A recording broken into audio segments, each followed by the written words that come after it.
അതിൻ്റെ മൂന്നാമത്തെ കേരള യാത്രയാണിത്. ഈ യാത്രയുടെ ഇതിവൃത്തമെന്ന് പറയുന്നത് നമ്മുടെ രാജ്യത്ത്, നമ്മുടെ സമൂഹത്തിൽ നഷ്ടപ്പെടുന്ന മനുഷ്യത്വമെന്ന ആ തലത്തെ മുൻനിർത്തിയുള്ള ഒരു പര്യടനമാണ്. ഇന്ന് രാജ്യത്തെന്താണ് നടക്കുന്നത്, ലോകത്തെന്താണ് നടക്കുന്നത്? ഒരുപക്ഷെ മനുഷ്യൻ ഒരു ഇരുകാലി മൃഗമായി പരിണമിക്കുമ്പോൾ അരുത്, മാനവികതയുടെ തലത്തിലേക്ക് മനുഷ്യനും എത്തണം എന്നുള്ള നിഷ്കർഷയോടെ 91-ാം വയസ്സിൽ വിസ്മയകരമായ ഒരു ഏട് സൃഷ്ടിച്ചുകൊണ്ട് ഉസ്താദ് കേരളത്തിന്റെ വടക്കേ അറ്റത്ത് നിന്ന് തെക്കേ അറ്റത്തേക്ക് മനുഷ്യ നന്മയ്ക്ക് വേണ്ടിയുള്ള ഒരു പര്യടനത്തിലാണ്. ഈ ഒരു പരിപാടി ഉദ്ഘാടനം ചെയ്യാൻ വരണമെന്ന് പറഞ്ഞപ്പോൾ ഞാൻ അതിൻ്റെ സംഘാടകരോട് പറഞ്ഞു, ഇന്ത്യയിൽ ഏത് ഭാഗത്താണെങ്കിലും ഉസ്താദിനോടുള്ള ബഹുമാനത്തെ മുൻനിർത്തി അദ്ദേഹം മുന്നോട്ട് വെക്കുന്ന ഈ ആശയത്തിന് അടിവരയിടാൻ ഞാൻ തീർച്ചയായിട്ടും കോഴിക്കോട് മുതലക്കുളത്തെത്തിയിരിക്കുമെന്ന് ഞാൻ ഉറപ്പ് നൽകി. ഉസ്താദിന്റെ മുതലക്കുളത്തെ ഹ്രസ്വമായിട്ടുള്ള ഒരു പ്രതിപാദനം ഞാൻ കാണുകയുണ്ടായി. ലോകത്ത് പോലീസ് ചമയുന്ന അമേരിക്കൻ സാമ്രാജ്യത്തിനെതിരെ ഇന്ത്യ സർക്കാർ നിശബ്ദത പാലിച്ചപ്പോൾ അമേരിക്ക ചെയ്യുന്നത് തെമ്മാടിത്തമാണെന്നും അക്രമിയുടെ പക്ഷത്ത് നിൽക്കാൻ പാടില്ല എന്നും ജനാധിപത്യത്തിന്റെ ചുവടെയായിരിക്കണം ഇന്ത്യയുടെ നിലപാടെന്നും അദ്ദേഹം ഇവിടെ ഉദ്ഘോഷിച്ചപ്പോൾ ഒരുപക്ഷെ ഇന്ത്യയിലെ ആദ്യത്തെ ഒരു സമുദായ നേതാവിന്റെ പ്രതികരണമായി അത് ഭവിച്ചു എന്ന് മനസ്സിലാക്കണം. എന്തുകൊണ്ടാണ് ഉസ്താദ് ഇന്ത്യയിൽ ചർച്ച ചെയ്യപ്പെടുന്നത് എന്നുള്ളത് അദ്ദേഹത്തിന്റെ ഹ്രസ്വമായ പ്രതികരണത്തിൽ അന്തർലീനമായിട്ടുണ്ട്. വെനിസുല എന്ന് പറയുന്ന ഒരു പരമാധികാര രാഷ്ട്രത്തെ കീഴ്പ്പെടുത്തി അതിന്റെ പ്രസിഡന്റിനെയും അദ്ദേഹത്തിന്റെ സഹധർമ്മിണിയെയും തടവിലാക്കി കടത്തിക്കൊണ്ടുപോകുക എന്ന കാടത്തം അമേരിക്കൻ സാമ്രാജ്യത്വം കാണിച്ചപ്പോൾ കോഴിക്കോട് നിന്ന് അദ്ദേഹം ശബ്ദമുയർത്തിയത് ഇന്ത്യയല്ല ലോകം തന്നെ ശ്രദ്ധിക്കുമെന്ന് ഞാൻ വിചാരിക്കുകയാണ്. ചേരിചേരാ പ്രസ്ഥാനത്തിന് നെടുനായകത്വമുണ്ടായിരുന്ന ഇന്ത്യ എന്തുകൊണ്ടാണ് നിശബ്ദതയുടെ വാൽമീകത്തിലേക്ക് പിൻവാങ്ങുന്നത്? മുൻകാലങ്ങളിൽ അമേരിക്ക നടത്തിയ എത്രയോ അതിക്രമങ്ങളെ ഇന്ത്യ തുറന്നു നിർത്തിയിട്ടുണ്ട്. എനിക്കെപ്പോഴും ഓർമ്മയുണ്ട്, ഇറാഖിനുമേൽ അമേരിക്ക യുദ്ധം വർഷിച്ചപ്പോൾ അന്ന് ഇന്ത്യ സർക്കാർ അതിനെ ശക്തിയുക്തം അപലപിച്ചു. എന്നാൽ കഴിഞ്ഞ ഏതാനും വർഷമായി ലോക പോലീസ് ചമഞ്ഞുകൊണ്ട് ഒരു പ്രത്യേക പക്ഷത്തിന് വേണ്ടി, ഇസ്രായേലിന് വേണ്ടി അമേരിക്ക നിലയുറപ്പിച്ചപ്പോൾ അതിനോടൊപ്പം ചേർന്ന് നിൽക്കുക എന്നുള്ള ഒരു ഇരട്ടത്താപ്പാണ് ഇന്ത്യ സർക്കാരിന്റെ ഭാഗത്തുനിന്നുണ്ടാകുന്നത്. ഇറാനെതിരെ ഏകപക്ഷീയമായ ആക്രമണം സംഘടിപ്പിച്ചു, ഇന്ത്യ നിശബ്ദത പാലിച്ചു. ലോകത്തിലെ പ്രധാനപ്പെട്ട പ്രതിസന്ധികളൊക്കെ സൃഷ്ടിച്ചത് അമേരിക്കയാണെന്നുള്ളൊരു തിരിച്ചറിവിലേക്ക് പാശ്ചാത്യ രാജ്യം പോലും, ലോകങ്ങൾ പോലും മടങ്ങുമ്പോൾ എന്തുകൊണ്ടാണ് ലോകത്തിലെ ഏറ്റവും വലിയ ജനാധിപത്യ രാജ്യമെന്ന്, ജനാധിപത്യത്തിന്റെ മാതാവെന്ന് അവകാശപ്പെടുന്ന ഇന്ത്യ ഇതുപോലുള്ള നിശബ്ദതയുടെ കവചം എടുത്തണിയുന്നത് എന്നുള്ള ചോദ്യമാണ് ഉസ്താദിന്റെ ഹ്രസ്വമായ ആ പ്രതികരണത്തിലൂടെ നമ്മൾ മുമ്പോട്ട് വെക്കുന്നത്. എനിക്കെപ്പോഴും ഓർമ്മയുണ്ട്, സദാം ഹുസൈനെ അധികാരത്തിൽ നിന്ന് പുറത്താക്കാൻ വേണ്ടി അമേരിക്ക ഇറാഖിനു മേൽ യുദ്ധക്കെടുതികൾ ആരംഭിച്ച വേളയിൽ അന്ന് ബാഗ്ദാദ് സന്ദർശിക്കാൻ ഒരു അവസരം ലഭിച്ച ഒരു മാധ്യമ പ്രവർത്തകനാണ് ഞാൻ. അന്ന് അമേരിക്ക ഇറാഖിൽ കാട്ടിക്കൂട്ടിയ നിഷ്ഠൂരമായ ചെയ്തികളെ നേരിട്ട് കണ്ട് ബോധ്യപ്പെട്ട ഒരു എളിയ പത്രപ്രവർത്തകൻ എന്ന നിലയിൽ ഇന്നും എന്റെ മനസ്സിൽ പതിഞ്ഞു കിടക്കുന്ന ദൃശ്യങ്ങളുണ്ട്. ഒരുപക്ഷെ ഇവിടെ കൂടിയിരിക്കുന്ന ഈ മഹാസമുദ്രം അത് കേൾക്കണമെന്ന് എനിക്കൊരു ആഗ്രഹവുമുണ്ട്. ബാഗ്ദാദിന്റെ ഹൃദയഭാഗത്തുള്ള അൽ അമീറിയ എന്നുള്ള ഒരു ഷെൽട്ടർ ബോംബ് വർഷിക്കുമ്പോൾ സാധാരണക്കാരായ ജനങ്ങൾക്ക് അഭയം പ്രാപിക്കാൻ വേണ്ടി ഐക്യരാഷ്ട്രസഭ അംഗീകരിച്ചിരുന്ന ഒരു ബങ്കറായിരുന്നു. ബോംബിന് മുന്നറിയിപ്പ് നൽകിക്കൊണ്ട് അലാറം മുഴങ്ങിയപ്പോൾ 407 പേർ ആ ബങ്കറിൽ രാത്രി അഭയം തേടി. അതിൽ തൊട്ട് ദിവസം തലേന്ന് വിവാഹം കഴിച്ചവരുമുണ്ടായിരുന്നു. അമേരിക്ക ഈ ബങ്കറിന്റെ കിളിവാതിലൂടെ ലേസർ ബോംബുകൾ ബങ്കറിലേക്ക് കടത്തിവിട്ടു. നിങ്ങളൊന്ന് ചിന്തിക്കുക, ആ ബങ്കറിലുള്ള ആൾക്കാർ ആ ലേസർ ബോംബിന്റെ സ്ഫോടനത്തിൽ ഉരുകി മരിച്ചു. ഞങ്ങൾ ചെന്നപ്പോൾ ബങ്കറിന്റെ ഭിത്തിയിലേക്ക് വിവാഹ വസ്ത്രത്തോടെ ഉരുകിച്ചേർന്ന മനുഷ്യന്മാരെ ഞങ്ങൾക്ക് കാണാൻ കഴിഞ്ഞു. അത്രത്തോളം പൈശാചികമായ ഒരുപാട് ചെയ്തികളിലൂടെ ഈ ലോകത്തെ വരിഞ്ഞു മുറുക്കുന്ന അമേരിക്കക്കെതിരെ എന്തുകൊണ്ട് ഇന്ത്യ ഗവൺമെന്റ് ശബ്ദിക്കുന്നില്ല എന്നുള്ള ചോദ്യം മുതലക്കുളം മൈതാനിയിൽ നിന്ന് ഉയരുമ്പോൾ അത് കേവലപരമായ ഒരു സമുദായത്തിന്റെ ശബ്ദമല്ല, ഒരു രാജ്യത്തെ, ഒരു സമൂഹത്തെ നയിക്കേണ്ട ഒരു ആത്മീയ ശ്രേഷ്ഠൻ അർത്ഥവത്തായ രീതിയിൽ മുന്നോട്ട് വെക്കുന്ന ഒരു മുന്നറിയിപ്പാണ് എന്നുള്ളത് ലോകം തിരിച്ചറിയണം.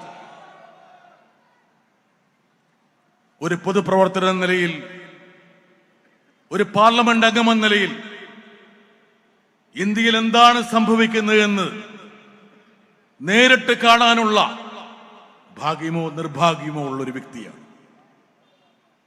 ഒരുപക്ഷെ കേരളത്തിലെ മാധ്യമങ്ങൾ റിപ്പോർട്ട് ചെയ്യാതെ പോയ ചില കാര്യങ്ങളുണ്ട്. കഴിഞ്ഞ ദിവസം ബറേലിയിൽ, ഉത്തർപ്രദേശിലെ ബറേലിയിൽ ഒരു നഴ്സിംഗ് വിദ്യാർത്ഥിനി തന്റെ ജന്മദിനം ആഘോഷിക്കാൻ വേണ്ടി സഹപാഠികളെ ഒരു കഫേയിലേക്ക് ക്ഷണിച്ചു. ഒരു നഴ്സിംഗ് വിദ്യാർത്ഥിനി. ആ കുട്ടി ക്ഷണിച്ചവരുടെ പട്ടികയിൽ 2 മുസ്ലിം യുവാക്കളുണ്ടായിരുന്നു. ഒരു ഹിന്ദു പെൺകുട്ടി തന്റെ ജന്മദിനം ആഘോഷിക്കാൻ വേണ്ടി വിളിച്ചവരിൽ 2 മുസ്ലിം ചെറുപ്പക്കാർ ഉണ്ടെന്ന ഒരു കാരണത്താൽ വർഗീയ തിമിരം പൂണ്ട കാബാലികർ ആ കഫയിലേക്ക് ഇരച്ചു കയറി ആ കഫയെ അടിച്ചു തകർത്തു. ആ 2 മുസ്ലിം ചെറുപ്പക്കാരെയും അതിശക്തമായ പീഡനത്തിന് ഇരയാക്കി. ബറേലിയിൽ പോയ മാധ്യമപ്രവർത്തകരോട് വിധിപ്പിക്കൊണ്ട് ആ ഹിന്ദു പെൺകുട്ടി പറഞ്ഞു, എന്റെ സുഹൃത്തുക്കളെ തിരഞ്ഞെടുക്കുമ്പോൾ ഞാനിനി മതം നോക്കണോ? ആ പ്രാകൃതമായ, പ്രാചീനമായ ആ കാലഘട്ടത്തിലേക്ക് ഈ ആധുനിക യുഗത്തിൽ നമ്മൾ മടങ്ങേണ്ടി വരുമോ എന്ന പെൺകുട്ടി വിധിപ്പിക്കൊണ്ട് മാധ്യമപ്രവർത്തകരോട് ചോദിച്ചു. ഒരുപക്ഷെ മതത്തിന്റെയും ജാതിയുടെയും കള്ളുകളിലേക്ക് കേരളത്തിലെ ജനത പോലും ഒതുങ്ങാൻ പാടില്ല എന്ന നിശ്ചയദാർഢ്യത്തോടെയാണ് മനുഷ്യർക്കൊപ്പം എന്നുള്ള ഈ മുദ്രാവാക്യം മുഴക്കിക്കൊണ്ട് ഇന്ത്യയുടെ ഗ്രാൻഡ് മുഫ്തിയായ ഉസ്താദ് ഈ കേരള പര്യടനം നടത്തുന്നത്. അതിനർത്ഥം കേരളം തീർത്തും സുരക്ഷിതമാണെന്നല്ല. വർഗീയതയുടെ വിഭജനത്തിന്റെ ഒരുപാട് പരുന്തുകൾ നമ്മുടെ അന്തരീക്ഷത്തിൽ റാഗിപ്പറക്കുന്നുണ്ട്. നമ്മൾ നെഞ്ചോട് ചേർത്ത് പിടിക്കുന്ന സാഹോദര്യത്തിന്റെ മതമൈത്രിയുടെ മൂല്യങ്ങളെ സംരക്ഷിക്കണമെങ്കിൽ ഉസ്താദിനെ പോലുള്ള ആൾക്കാർ മുമ്പോട്ട് വെക്കുന്ന മുദ്രാവാക്യങ്ങൾക്ക് പതാക ഏന്താൻ ഇനിയും 10,000 ഈ സംസ്ഥാനത്ത് വേണമെന്നുള്ളത് നിങ്ങളെ ഞാൻ ഓർമ്മിപ്പിക്കുകയാണ്.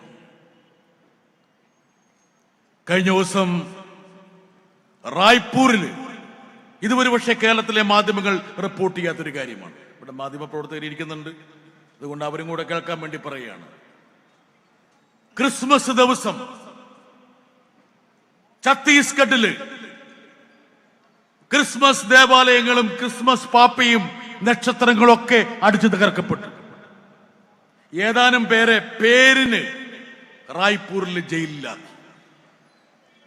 അവര് ജയിലിൽ നിന്ന് ഇറങ്ങിയപ്പോൾ കഴിഞ്ഞ ദിവസം ജബൽപൂരിൽ സംഘ് പരിവാറിന്റെ നേതൃത്വത്തിൽ വലിയൊരു ഘോഷയാത്ര ക്രൈസ്തവരെ ആക്രമിച്ച സ്കൂളുകളും ദേവാലയങ്ങളും തല്ലി തകർത്തവരെ ആഘോഷമായി സ്വീകരിച്ച് റായ്പൂരിന്റെ തെരുവീതിയിലൂടെ പ്രകോപനപരമായ മുദ്രാവാക്യം വിളിച്ച് അവർ നീങ്ങുന്ന ഒരു ദൃശ്യം. അവർ വിളിച്ച ഒരു മുദ്രാവാക്യത്തോടൊപ്പം ഒരു കീർത്തനവും ഉണ്ടായിരുന്നു. മഹാത്മാഗാന്ധിക്ക് ഏറ്റവും ശ്രേഷ്ഠമായിട്ടുള്ളൊരു കീർത്തനമാണ്. രഘുപതി രാഘവ രാജാറാം പതീത പാവന സീതാറാം. രാമനെ സ്തുതിക്കുന്ന ഒരു കീർത്തനമാണ്. പക്ഷേ ഈ കീർത്തനത്തിൽ ഒരു വരി കൂടി മഹാത്മാഗാന്ധി സ്വാതന്ത്ര്യ പ്രക്ഷോഭകാലത്ത് എഴുതി ചേർത്തിരുന്നു. ഈശ്വർ അല്ലാ തേരാ നാം സബ്കോ സന്മതി ദോ ഭഗവാൻ. ഈശ്വരനും അള്ളയും ഒക്കെ ഒന്നാണ്, ഏവർക്കും സദ്ബുദ്ധി കൂടി നൽകണമെന്നുള്ള മഹാത്മാഗാന്ധിയുടെ ആ സാഹോദര്യത്തിന്റെ മതമൈത്രിയുടെ ആ ഗാനം പോലും കീർത്തനം പോലും ഇന്ന് വർഗീയവാദികൾ തങ്ങളുടെ വിഭജനത്തിന് വേണ്ടി ഉപയോഗിക്കുന്ന തലത്തിലേക്ക് ഇന്ത്യൻ രാഷ്ട്രീയം മാറുന്നു എന്നുള്ളതാണ് നമ്മുടെ മുമ്പിലെ ഏറ്റവും പ്രധാനപ്പെട്ട യാഥാർത്ഥ്യം. മഹാത്മാഗാന്ധിയുടെ പേരിലുള്ള ദേശീയ തൊഴിൽദാന പദ്ധതി അസ്തമിച്ചു കഴിഞ്ഞിരിക്കുന്നു. പാർലമെന്റ് സമ്മേളനത്തിൽ നിങ്ങൾ കണ്ടിട്ടുണ്ടാകാം, ജി റാം ജി എന്ന പേരിൽ മഹാത്മാഗാന്ധിയെ രണ്ടാമത് വധിക്കുന്ന രംഗം. RSS വിഭാവനം ചെയ്ത മതരാഷ്ട്രത്തിന് വിരുദ്ധമായി ഒരു മതനിരപേക്ഷ ഭരണകൂടത്തിന് വേണ്ടി മഹാത്മാഗാന്ധി നിലകൊണ്ടു എന്ന ഒറ്റ പേരിലാണ് സംഘ് പരിവാർ അദ്ദേഹത്തെ വെറുക്കുന്നത്. അദ്ദേഹത്തെ വധിച്ചത് തന്നെ അതിന്റെ പേരിലാണ്. മഹാത്മാഗാന്ധിയുടെ പേരക്കിടാവായിട്ടുള്ള രാജ്മോഹൻ ഗാന്ധിയുടെ ഒരു പുസ്തകമുണ്ട്. അദ്ദേഹം പറഞ്ഞു, ജീവിച്ചിരുന്നപ്പോൾ മഹാത്മാഗാന്ധി നൽകിയ സന്ദേശത്തേക്കാൾ വലിയ സന്ദേശം തന്റെ മരണത്തിലൂടെ നൽകി എന്നുള്ളത്. ഒരുപക്ഷെ ഇവിടെ ഇരിക്കുന്ന എന്റെ സഹോദരന്മാർക്ക് അറിയാത്തൊരു കാര്യം കൂടി പറയാം. താൻ വധിക്കപ്പെടുന്നതിന് 2-3 ദിവസം മുമ്പ് അദ്ദേഹം സന്ദർശിച്ചത് ഡൽഹിയുടെ പ്രാന്തപ്രദേശത്തുള്ള മെഹ്റോളി ദർഗയിലായിരുന്നു. ഇന്ത്യ വിഭജനത്തെ തുടർന്ന് ആ ദർഗ ആക്രമിക്കപ്പെട്ടു. കുത്തബ്ദീൻ ബക്തിയാർ കാക്കി ദർഗ പുനർനിർമ്മിക്കാൻ വേണ്ടി 50,000 രൂപ നൽകണമെന്ന് മഹാത്മാഗാന്ധി ആ സന്ദർശനത്തിന് ശേഷം ജവഹർലാൽ നെഹ്റുവിനോട് അപേക്ഷിച്ചു. ഇന്ത്യ സ്വാതന്ത്ര്യം കിട്ടി ആഘോഷ തിമിർപ്പിലായിരുന്ന ഘട്ടത്തിൽ നഗ്നപാതനായി കൽക്കത്തയുടെ തെരുവാറുകളിലൂടെ ഹിന്ദുക്കളും മുസ്ലിങ്ങളും ഒരുമിച്ച് നിൽക്കണമെന്നുള്ള ആഹ്വാനം നടത്തിക്കൊണ്ട് അദ്ദേഹം അലഞ്ഞു തിരിയുകയായിരുന്നു. ഇന്ത്യയുടെ ദുരന്തത്തിന് വഴിവെച്ച ഒരുപാട് കലാപങ്ങൾ നേരിട്ട് കണ്ട ഒരു എളിയ മാധ്യമ പ്രവർത്തകനാണ്. ഇപ്പോഴും ഇന്ത്യയെക്കുറിച്ച് ചർച്ച ചെയ്യുന്ന സമയത്ത് എന്റെ മനസ്സിലേക്ക് വരുന്നത് 1992 ഡിസംബർ 6 500 വർഷക്കാലം ഇന്ത്യയുടെ മതനിരപേക്ഷതയുടെ പ്രതീകമായി തലയുയർത്തി നിന്ന ബാബറി മസ്ജിദിന്റെ താഴികക്കുടങ്ങൾ ധൂളികളായി അന്തരീക്ഷത്തിൽ ലയിക്കുന്ന ഒരു രംഗമാണ്. അന്ന് ബഹുമാനരായ സായിമാരെ ഞാൻ എഴുതിയ ഒരു വരിയുണ്ട്. ഫൈസാബാദിൽ നിന്ന് അയോധ്യയിലേക്ക് പുലർച്ചെ ഞങ്ങളെ പോലുള്ള മാധ്യമ പ്രവർത്തകർ യാത്ര ചെയ്തപ്പോൾ അത് മതനിരപേക്ഷ ഭാരതത്തിന്റെ ചരമക്കുറിപ്പ് എഴുതാൻ വേണ്ടിയുള്ള ഒരു യാത്രയായിരിക്കുമെന്ന് ഞങ്ങളാരും നനച്ചിരുന്നില്ല എന്ന്. ഇന്ത്യ ഇരുണ്ട യുഗത്തിലേക്ക് പ്രവേശിക്കുന്നു എന്ന് ഞങ്ങളെപ്പോലുള്ള മാധ്യമ പ്രവർത്തകർ എഴുതി. ഇന്ന് എവിടേക്കാണ് ഇന്ത്യ എത്തിയിരിക്കുന്നത്? മണിപ്പൂർ കത്തിക്കൊണ്ടിരിക്കുമ്പോൾ പ്രധാനമന്ത്രി അവിടേക്കൊന്നും പോയില്ല. ബാബറി മസ്ജിദ് തകർത്ത സ്ഥലം തകർത്തവർക്ക് തന്നെ നൽകിക്കൊണ്ടുള്ള ഒരു സുപ്രീം കോടതി വിധി വന്നു. ആ സുപ്രീം കോടതി വിധിയെ നമ്മളെല്ലാം മാനിക്കുന്നു, കോടതിയെ നമ്മളെല്ലാം ആദരിക്കുന്നു. എന്നാൽ ഇന്ത്യയുടെ പ്രധാനമന്ത്രി ക്ഷേത്രത്തിന്റെ പ്രാണപ്രതിഷ്ഠയ്ക്ക് പോയപ്പോൾ ഇന്ത്യൻ പാർലമെന്റിൽ എഴുന്നേറ്റ് നിന്ന് ഞാൻ പറഞ്ഞു, പ്രധാനമന്ത്രിയിൽ അർപ്പിതമായിരിക്കുന്ന ഉത്തരവാദിത്തം എന്ന് പറയുന്നത് പൗരന്മാർക്ക് പ്രാണൻ നിലനിർത്തുക എന്നുള്ളതാണ്. ദൈവങ്ങൾക്ക് പ്രാണൻ കൊടുക്കേണ്ട ഒരു ദൗത്യവും പ്രധാനമന്ത്രിയിൽ ഭരണഘടന അനുശാസിക്കുന്നില്ല. കാശ്മീരിലും മണിപ്പൂരിലും എന്തിനേറെ ഉത്തർപ്രദേശിലും ഉത്തരേന്ത്യയിലും ന്യൂനപക്ഷങ്ങളുടെ നെഞ്ചിലൂടെ ബുൾഡോസറുകൾ കടന്നു പോകുമ്പോൾ അതിനെതിരെ ഖമാതൊരു വാക്കുദ്ധരിക്കാതെ ദൈവങ്ങൾക്ക് പ്രാണൻ കൊടുക്കാൻ പോകുന്നത് പ്രധാനമന്ത്രിയിൽ അർപ്പിതമായിരിക്കുന്ന ദൗത്യമല്ല എന്നും പ്രധാനമന്ത്രി ഉൾപ്പെടെയുള്ള ആൾക്കാർ വിളിക്കുന്ന രാമൻ എന്നത് യഥാർത്ഥത്തിൽ അവരുടെ രാമനല്ല എന്നും രാമൻ എന്ന് പറയുന്നത് സ്നേഹത്തിന്റെയും അനുതാപത്തിന്റെയും സൗഹാർദ്ദത്തിന്റെയും സാഹോദര്യത്തിന്റെയും മഹാത്മാഗാന്ധിയുടെ രാമനാണെന്നും ഞാൻ പാർലമെന്റിൽ എഴുന്നേറ്റ് പ്രസംഗിച്ചു. ഒരുപക്ഷെ ജോൺ ബ്രിട്ടാസ് എന്നുള്ള ഒരു സാധാരണക്കാരനായ ഒരു പൊതുപ്രവർത്തകന് അങ്ങനെ സംസാരിക്കാൻ വേണ്ടി ഒരു തന്റേടവും ആർജവവും കിട്ടിയത് ഉസ്താദിനെ പോലുള്ള ആൾക്കാർ ഉഴുതു മറിച്ച മതനിരപേക്ഷതയുടെ ഈ കേരള ഭൂമിയാണെന്ന് എനിക്ക് തന്റെ ഇടത്തോടുകൂടി പറയാൻ പറ്റും. ഈ കേരളം എനിക്ക് നൽകിയിരിക്കുന്ന ദിശാബോധവും നിശ്ചയദാർഢ്യവുമാണ്. ഒരുപക്ഷെ പാർലമെന്റിൽ എഴുന്നേറ്റ് നിന്ന് പിന്നോക്കക്കാർക്കും ന്യൂനപക്ഷങ്ങൾക്കും ദളിതർക്കും വേണ്ടി സംസാരിക്കാൻ എനിക്ക് കരുത്ത് പകരുന്നത്. ഈ ബുൾഡോസർ എന്ന് പറയുമ്പോൾ അതിപ്പോൾ ഉത്തരേന്ത്യയിൽ മാത്രമാണെന്ന് നിങ്ങൾ ധരിക്കണ്ട. റഹീം സാഹിബ്, നമ്മുടെ അയൽ സംസ്ഥാനമായിട്ടുള്ള കർണാടകയിലേക്ക് എത്തിയിട്ടില്ലേ ബുൾഡോസർ? ഇല്ലേ? ബാംഗ്ലൂരില് ഡിസംബറിന്റെ ശൈത്യത്തിൽ പുലർവേളയിൽ ഒരു മുന്നറിയിപ്പും നൽകാതെ 200 ഭവനങ്ങളെ ഉഴുതുമറിച്ചുകൊണ്ട് ബുൾഡോസർ കടന്നുപോയി. ബുൾഡോസറിന് സെക്കുലർ ബുൾഡോസർ എന്നുള്ള പേരൊന്നുമില്ല. അങ്ങനെ ചില ആൾക്കാർ, അല്ലോട് റഹീം സാഹിബ്, അങ്ങനെ ആൾക്കാർ വിശേഷിപ്പിക്കാൻ വേണ്ടി ശ്രമിച്ചു. ഒരു മുന്നറിയിപ്പാണ്. നമ്മുടെ അയൽ സംസ്ഥാനത്തേക്ക് പോലും ബുൾഡോസറുകൾ എത്തുന്നുണ്ട്. ഒരുപക്ഷെ ഇതൊക്കെ നമുക്ക് മുന്നറിയിപ്പുകൾ നൽകേണ്ടിയിരിക്കുന്നു. ഞാൻ കഴിഞ്ഞ പ്രാവശ്യം ഉസ്താദിന്റെ ഒരു പരിപാടിക്ക് വേണ്ടിയിട്ട് കാന്തപുരത്ത് ഇവിടെ എത്തിയിരുന്നു, മർക്കസിൽ. ആ പരിപാടി കഴിഞ്ഞ ശേഷം ഞാൻ മർക്കസിൽ പോയി വിദ്യാർത്ഥികളുമായിട്ട് സംവദിച്ചു ഒരു 2 മണിക്കൂർ. എനിക്ക് അത്ഭുതം തോന്നി. എന്താ കാരണം എന്ന് വെച്ചാൽ ഇന്ത്യയുടെ എല്ലാ ഭാഗത്തു നിന്നുള്ള വിദ്യാർത്ഥികൾ, അതിലൊരു 20-25ഓളം കാശ്മീരിൽ വന്ന കുട്ടികളുമായിട്ട് ഞാൻ സംവദിച്ചു. എനിക്കറിയാം ഉസ്താദിന്റെ കാശ്മീർ യാത്രയിൽ ഭീകരവാദത്തിൽ അനാഥമാക്കപ്പെട്ട എത്രയോ കുഞ്ഞുങ്ങളെ ഉസ്താദ് ചേർത്ത് നിർത്തി അവരെ വിദ്യാഭ്യാസത്തിന്റെ പടച്ചട്ടയണിയിച്ച് സമൂഹത്തിലെ പ്രോജ്വലരായിട്ടുള്ള അണികളായി വിളക്കി ചേർത്തിട്ടുണ്ട് എന്ന്. അതിൽ വസീം അക്രം എന്ന് പറയുന്ന ഒരു ചെറുപ്പക്കാരന്റെ മനസ്സലിയിക്കുന്ന ഒരു സാമൂഹ്യ മാധ്യമക്കുറിപ്പ് പോലും എനിക്ക് വായിക്കാൻ കഴിഞ്ഞു. തീവ്രവാദത്തിൽ നിന്നും, അരാജകത്തിൽ നിന്നും, ഭരണകൂട ഭീകരതയിൽ നിന്നും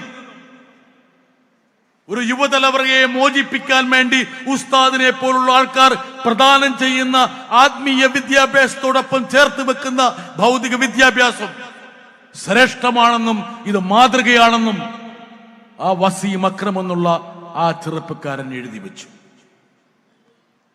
ഒരു പൊതുപ്രവർത്തന നിലയിൽ ഉത്തരേന്ത്യയിലെ പല സ്ഥലങ്ങളിലും ഞാൻ പോകാറുണ്ട്. ഓപ്പറേഷൻ സിന്ദൂറിന് ശേഷം ഇന്ത്യ ഗവൺമെന്റ് ആഗോള നയതന്ത്ര ദൗത്യത്തിന്റെ ഭാഗമായി കുറച്ച് എംപിമാരെ വിദേശത്തേക്ക് വിട്ടു. അന്ന് അതോടൊപ്പം ചേരാൻ വേണ്ടിയുള്ള ഒരു ഭാഗ്യം എനിക്കുമുണ്ടായി. ഞാൻ പോയത് Japan, Korea, Indonesia, Malaysia, Singapore എന്നീ രാജ്യങ്ങളിലായി. അപ്പോൾ അവിടെയുള്ള വിവിധ വിഭാഗം ജനങ്ങളുമായിട്ട് സംവദിച്ചു. പാർലമെന്റേറിയന്മാർ, അതുപോലെ തന്നെ നാനാ തുറയിലുള്ള വ്യക്തികൾ, മന്ത്രിമാർ, സാധാരണക്കാർ, അങ്ങനെ പലരും. അവരെല്ലാം ചോദിച്ച ഒരു ചോദ്യമുണ്ട്. മതനിരപേക്ഷതയുടെ ഈറ്റില്ലമായിരുന്ന, ലോകത്ത് ജനാധിപത്യത്തിന്റെ പതാക ഏന്തിയ, ദീപം തെളിച്ച ജവഹർലാൽ നെഹ്റുവിനെ പോലുള്ള ആൾക്കാരുടെ ഇന്ത്യ എന്നുള്ള കർമ്മഭൂമി, അവിടെ എന്തുകൊണ്ടാണ് ന്യൂനപക്ഷങ്ങൾ പീഡിപ്പിക്കപ്പെടുന്നത്? എന്തുകൊണ്ട് നിങ്ങൾക്ക് സാഹോദര്യത്തിന്റെ തലത്തിലേക്ക് മാറാൻ കഴിയുന്നില്ല?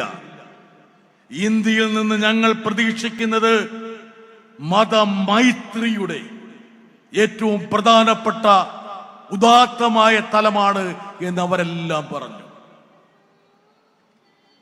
ഞങ്ങൾ തിരിച്ചു വന്ന് വിദേശകാര്യമന്ത്രിയെ കണ്ടു.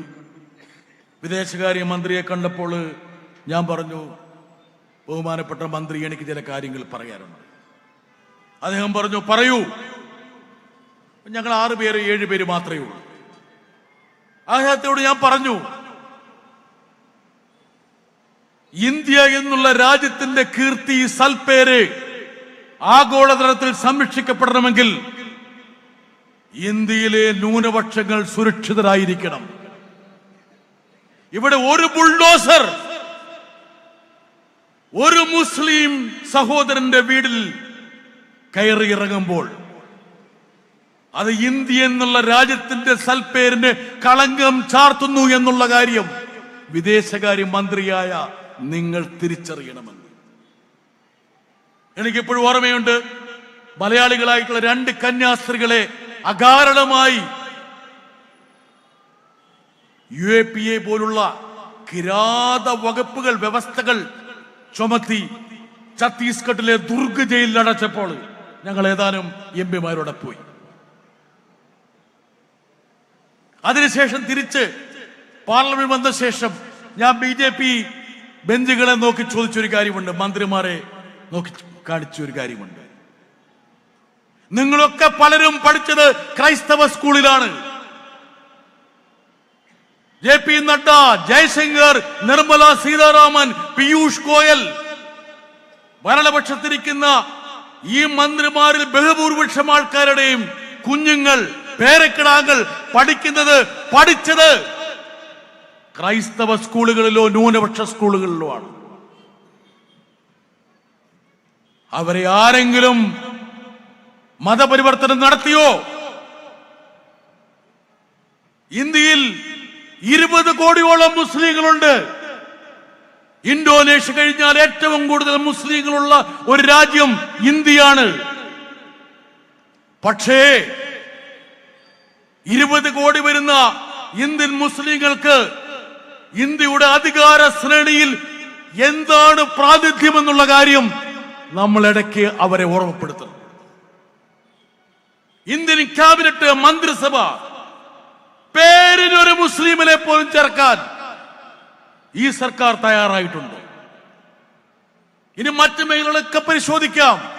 ജുഡീഷ്യറി, ബ്യൂറോക്രസി, അങ്ങനെ ഇന്ത്യ എന്നുള്ള ഈ മഹാരാജ്യത്തെ മുന്നോട്ട് നയിക്കുന്ന ഭരണയന്ത്രത്തിന്റെ വ്യത്യസ്ത തലങ്ങളും പ്രതലങ്ങളും പരിശോധിച്ചാൽ അവിടെയൊക്കെ പ്രാതിനിധ്യം എന്നുള്ളത് എന്താണ് എന്ന് പരിശോധിക്കേണ്ട ഒരു സമയമാണ്. ഞാൻ അവരോട് പറയുന്ന ഒരു കാര്യമുണ്ട്. കേരളം എന്നുള്ള ഒരു കൊച്ചു സംസ്ഥാനമുണ്ട്. നിങ്ങൾ കേരളത്തെ അപകീർത്തിപ്പെടുത്താൻ വേണ്ടി കേരള സ്റ്റോറി പോലുള്ള സിനിമകളുമായിട്ട്, സെപ്റ്റിക് ടാങ്കിലിടേണ്ട സിനിമയാണ് സെപ്റ്റിക് ടാങ്കിൽ 33,000 പേരെ മതം മാറ്റി മുസ്ലിങ്ങളാക്കി സിറിയയിൽ അയക്കിച്ചു എന്ന് പറഞ്ഞ് ഒരു സിനിമ എടുത്തപ്പോൾ ആ സിനിമയുടെ ബ്രാൻഡ് അംബാസഡറായി ഇന്ത്യയുടെ പ്രധാനമന്ത്രി അവതരിച്ചു എന്നുള്ള കാര്യം കൂടി മറക്കരുത്. നിങ്ങൾ കേരളത്തെ അപമാനിക്കാൻ വേണ്ടി എത്ര കണ്ട് ശ്രമിച്ചാലും കേരളത്തിന്റെ സാഹോദര്യവും മതമൈത്രിയും ഞങ്ങൾ കണ്ണിലെ കൃഷ്ണമണി പോലെ കാത്തു സംരക്ഷിക്കും. നിങ്ങൾ കേരളത്തെ വിഭജിക്കാൻ വേണ്ടി കേക്കുമായി അരമനകൾ കയറിയിറങ്ങിയാലും ഞങ്ങൾ അതിൽ പതറില്ല എന്ന് പറയാനുള്ള എന്റെ മനസ്സിൽ ഏറ്റവും പ്രധാനപ്പെട്ട കാരണങ്ങളിൽ ഒന്ന് എന്ന് പറയുന്നത് മനുഷ്യർക്കൊപ്പം നടക്കുന്ന ഇതുപോലുള്ള ആത്മീയ വര്യന്മാരാണ്. ജാതിയുടെയും മതത്തിന്റെയും അതിർവരമ്പുകൾക്ക് അതീതമായി സാഹോദര്യത്തിന്റെ മാനവികതയുടെ ഒരു പ്രതലം നെയ്തെടുക്കുന്ന കേരളത്തിലെ പ്രബുദ്ധരായിട്ടുള്ള സാമൂഹ്യ ആത്മീയ നേതാക്കളുടെ സാന്നിധ്യം നമുക്ക് ചൈതന്യമേകുന്നുണ്ട് എന്നുള്ള കാര്യം മറക്കരുത്.